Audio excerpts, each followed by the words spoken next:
বাংলাদেশের ইতিহাসের পাতায় যে শহরের নাম বারবার ফিরে আসে সেই ঐতিহ্যের শহরটি হল কুমিল্লা।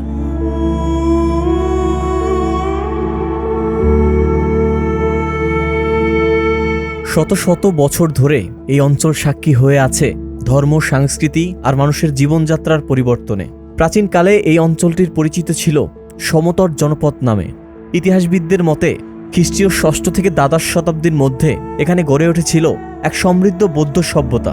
তারই সবচেয়ে উজ্জ্বল নিদর্শন আজও দাঁড়িয়ে আছে শালবন বিহারে।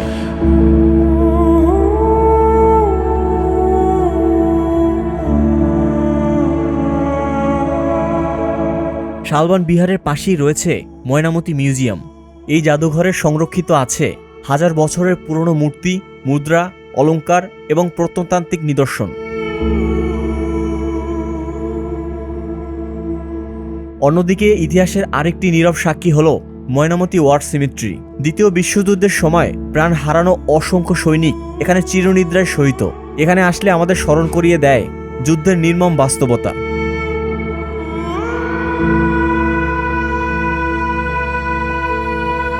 অন্যদিকে রয়েছে বিশাল ধর্মসাগর দিঘি, যা এখানকার মানুষের প্রাণকেন্দ্র। মহারাজা ধর্মমাণিক্য ১৫০০ শতাব্দীতে এই বিশাল দিঘি খনন করেছিলেন। কুমিল্লার এই শহরটিতেই জন্মগ্রহণ করেছিলেন উপমহাদেশের সবচেয়ে বিখ্যাত সঙ্গীতজ্ঞ শচীন দেববর্মন। তার সুর আজও ছড়িয়ে আছে বাংলা ও ভারতের সঙ্গীতের ইতিহাসে।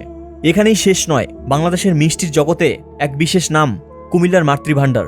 কুমিল্লা এলেই যে মিষ্টির কথা সবার আগে মনে পড়ে সেটি হলো বিখ্যাত রসমালাই। আজকের এই ভিডিওতে আপনাদের দেখানোর চেষ্টা করব কুমিল্লার সকল জনপ্রিয় স্পট এবং সম্পূর্ণ ভ্রমণ গাইডলাইন।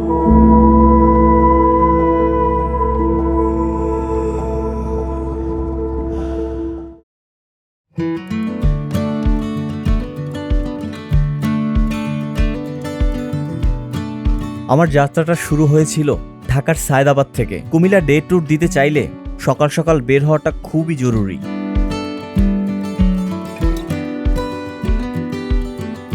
সকাল 10টায় আমি রওনা হলাম কুমিল্লার উদ্দেশ্যে। জনপ্রতি ভাড়া পড়বে মাত্র 200 টাকা। যেতে সময় লাগবে জ্যাম না থাকলে আনুমানিক 2 ঘন্টার মতো। বাসের হেল্পার মামাকে আগে থাকতেই বলে রাখবেন আপনাকে যেন কুমিল্লার বিশ্ব রোডে নামিয়ে দেয়। বিশ্ব রোড নামার পরে জনপ্রতি 20 টাকায় লোকালি সিএনজি নিয়ে আমি ছুটে চললাম ইতিহাসের এক অনন্য নিদর্শনের খোঁজে।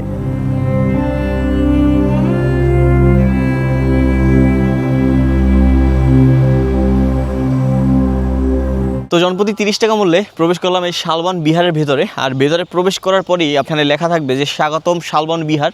তারপরে কিন্তু আপনাদেরকে এই রাস্তা ধরে পুরোটা কিন্তু হেঁটে যেতে হবে, একদম মেইন যে পয়েন্ট আর কি, যেখানে মানুষজন আসে আর কি।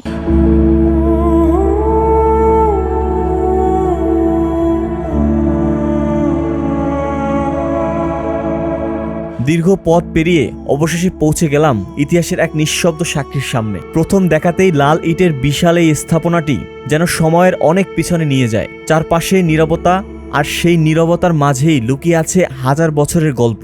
ইতিহাস বলে 7ম থেকে দ্বাদশ শতাব্দীর মধ্যে এই অঞ্চল ছিল প্রাচীন সমতট জনপদের অংশ।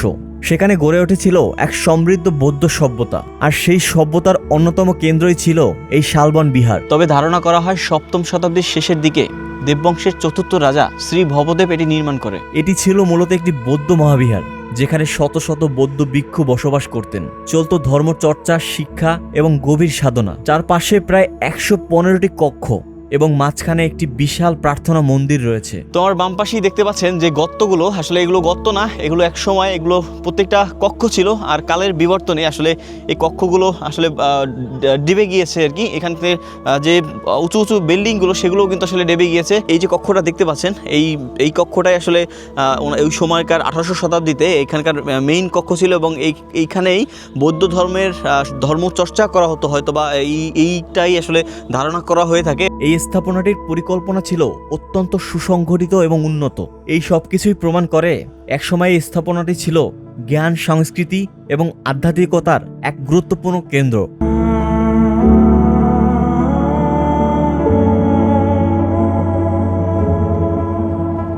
শালবন বিহারের ঠিক পাশেই অবস্থিত ময়নামতি জাদুঘর। বাইরে থেকে দেখলে এটি সাধারণ মনে হলেও ভিতরে ঢুকলেই যেন খুলে যায় হাজার বছরের ইতিহাসের দরজা। 1665 সালে প্রতিষ্ঠিত এই জাদুঘরটি মূলত ময়নামতি অঞ্চলের প্রত্নতান্ত্রিক নিদর্শন সংরক্ষণের জন্য তৈরি করা হয়। এই পুরো অঞ্চলটাই একসময় ছিল প্রাচীন বৌদ্ধ সভ্যতার গুরুত্বপূর্ণ কেন্দ্র। এখানে সংরক্ষিত আছে অসংখ্য মূল্যবান প্রাচীন মুদ্রা, অলংকার এবং বিভিন্ন ব্যবহার্য সামগ্রী। এই নিদর্শনগুলো শুধু বাস্তব নয়, এগুলো আমাদের অতীতের জীবন্ত প্রমাণ।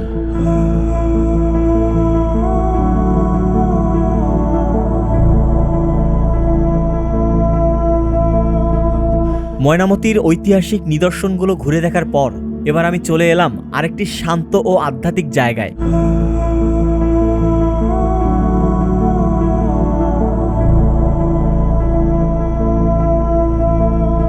প্রাচীন শালবন বিহারের ঠিক পাশেই গড়ে ওঠা এই বিহারটি মূলত আধুনিক সময়ে নির্মিত একটি বৌদ্ধ ধর্মীয় উপাসনালয়। যেখানে প্রাচীন শালবন বিহার ছিল একটি প্রত্নতান্ত্রিক নিদর্শন, সেখানে নব শালবন বিহার হলো জীবন্ত এক ধর্মীয় কেন্দ্র, যেখানে আজও চলমান রয়েছে বৌদ্ধ ধর্মের চর্চা। তো আমি এখন আছি নব শালবন বিহারের ঠিক মেইন যে গেট পয়েন্ট আর কি। এটাতে প্রবেশ মূল্য 30 টাকাই। আপনার আশেপাশে যে আসলে 3টা স্পট রয়েছে, সেই 3টা স্পটেরই কিন্তু প্রবেশ মূল্য 30 টাকা। এখানে রয়েছে একটি দৃষ্টিনন্দন গৌতম বুদ্ধের মূর্তি, যা দর্শনার্থীদের এক ধরনের আনন্দ দেয়। প্রতিদিন এখানে ভক্তরা এসে প্রার্থনা করে আর পর্যটকরা কিছুটা সময় কাটান। নব শালবন বিহার শুধু একটি ধর্মীয় স্থান নয়, এটি প্রাচীন ঐতিহ্য আর বর্তমানের এক সুন্দর সংযোগ।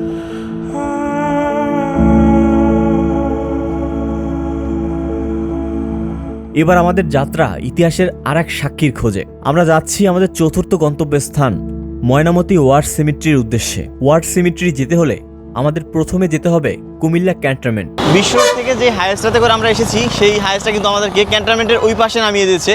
আর ফুটওভার ব্রিজ থেকে আমরা রাস্তা পার হলাম, পার হয়ে যে রাস্তাটা এইদিকে গিয়েছে আর কি, সেই রাস্তাতে 2 মিনিট হাঁটলে কিন্তু আপনারা যে ওয়ার সিমেন্টের যে জায়গাটা আর কি, সেই জায়গাতে কিন্তু যেতে পারবেন। তো এইটাই হচ্ছে মূলত, এটা হচ্ছে রাস্তা। এখান থেকে সোজা 2 মিনিট পায়ে হাঁটার মতো সর্বোচ্চ 3 মিনিট হাঁটলে কিন্তু আপনারা সেখানে পৌঁছে যেতে পারবেন।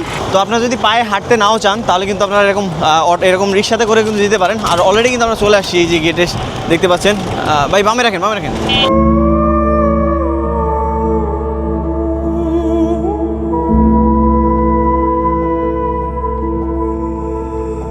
ময়নামতি ওয়ার সিমেট্রি মূলত নির্মিত হয় দ্বিতীয় বিশ্বযুদ্ধের সময় নিহত সৈনিকদের স্মরণে। 1939 থেকে 1945 এই দীর্ঘ 6 বছর ধরে চলা ওয়ার্ল্ড ওয়ার ছিল মানব ইতিহাসের সবচেয়ে ভয়াবহ যুদ্ধগুলোর একটি। এই যুদ্ধে এশিয়ার বিভিন্ন অঞ্চলে যুদ্ধ করতে এসে অনেক সৈনিক প্রাণ হারায়, বিশেষ করে ব্রিটিশ ভারতীয় সেনাবাহিনীর সদস্যরা। এখানে শহীদ আছে প্রায় 723টি কবর, যারা বিভিন্ন দেশ থেকে এসেছিলেন।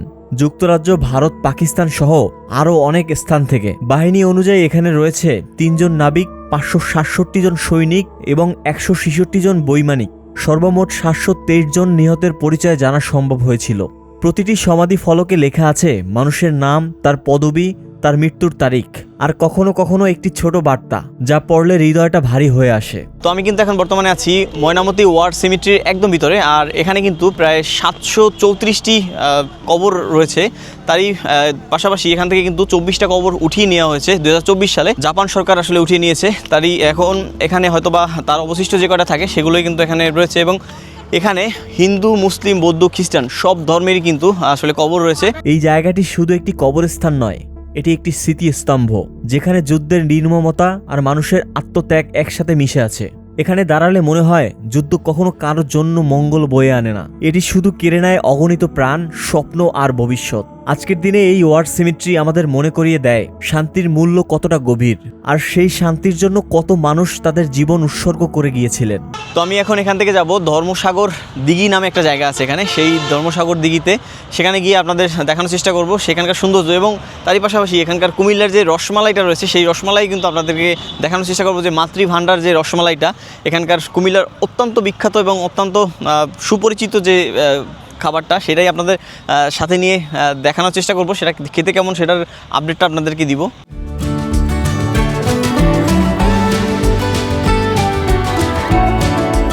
তো আপনারা কিন্তু চাইলে এই কুমিল্লার যাত্রাটা আপনারা একদম যে ক্যান্টনমেন্টটা রয়েছে সেই ক্যান্টনমেন্ট থেকেও কিন্তু শুরু করতে পারেন। তাহলে কিন্তু আপনারা আবার আমি যেমন গিয়ে আবার আসলাম সেটা কিন্তু করতে হবে না। তো আপনারা কিন্তু চাইলে ক্যান্টনমেন্ট সর্বপ্রথম ক্যান্টনমেন্ট নামতে পারেন। ক্যান্টনমেন্ট নামার পরে তারপরে কিন্তু এখান থেকে আপনারা বিশ্ব রোডে আসতে পারেন। তাহলে কিন্তু আপনাদের জন্য হয়তোবা বেটার হবে।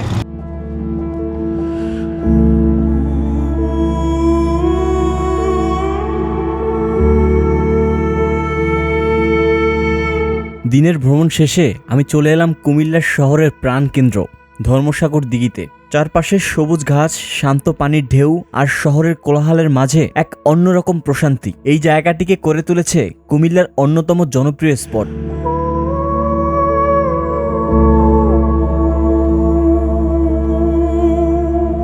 ইতিহাস ঘাটলে জানা যায় 1458 সালে ত্রিপুরার মহারাজা ধর্মমাণিক্য এই বিশাল দিঘিটি খনন করে। সেই সময় তার নাম অনুসারে এই দিঘির নাম রাখা হয় ধর্মসাগর। মূলত স্থানীয় মানুষের পানির চাহিদা পূরণ করার জন্যই এই দিঘি খনন করা হয়। তখনকার সময় বিশাল এই জলধারা ছিল মানুষের জীবনের এক গুরুত্বপূর্ণ অংশ। ধর্মসাগর দিঘির আয়তন প্রায় 23 একরেরও বেশি, যা সেই সময় ছিল এক বিশাল প্রকল্প।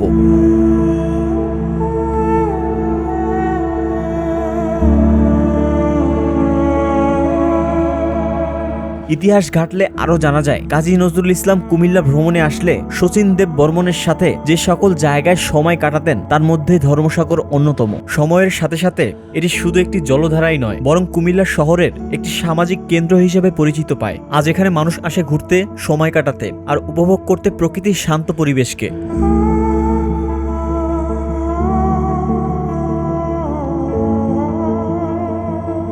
দিনভর ঘোরাঘুরি শেষে এবার আমি চলে এলাম কুমিল্লার সবচেয়ে বিখ্যাত স্বাদের ঠিকানায়। কুমিল্লা মানেই রসমালাই, আর রসমালাই মানেই মাতৃভাণ্ডার। প্রায় 1 শতাব্দীর পুরনো এই দোকানটি তার নিজস্ব স্বাদ আর ঐতিহ্যের জন্য দেশ জুড়ে বেশ পরিচিত। এটা 1930 সালে ফণীন্দ্র সেনগুপ্ত এই মাতৃভাণ্ডার নামে আরম্ভ করে 3য় প্রজন্ম ওনার ছেলে অনির্বাণ সেনগুপ্ত এই দোকান পরিচালনা করতেছে। কুমিল্লা বলতে, রসমালাই বলতে শুধু মাতৃভাণ্ডার একটাই, মনোহরপুর কান্দিপাড় রাজরাজেশ্বরী কালীবাড়ির সামনে দোকান। তার মানে বোঝা গেল এখানকার কুমিল্লায় যতগুলো মাতৃভাণ্ডার আছে সবগুলো এই দোকানটি বাদে সবগুলো কিন্তু আসলে ভুয়া বলা চলে আর কি। দেখতে পাচ্ছেন এখানে ছোট্ট একটা দোকান, বাট প্রচুর পরিমাণে মানুষের ভিড় হয়ে থাকে। আর আপনারা যদি আসেন, কুমিল্লা আসলে একবার হলেও এখান থেকে আসলে রসমালাইটা টেস্ট করবেন। যদিও এখানে আসলে খাওয়ার ব্যবস্থা নেই, আপনাদেরকে পার্সেল নিয়ে যেতে হবে। নরম ছানা আর ঘন দুধের অপূর্ব মেলবন্ধনে তৈরি হয় এই রসমালাই। প্রতি কেজি রসমালাই এখানে বিক্রি করা হয় 350 টাকায়। আজকের ভিডিও এখানেই শেষ করছি। দেখা হবে নতুন কোনো পর্বে, নতুন কোনো জায়গায়। সেই পর্যন্ত সবাই ভালো থাকবেন, সুস্থ থাকবেন এবং আমার জন্য দোয়া করবেন। আল্লাহ হাফেজ, আসসালামু আলাইকুম।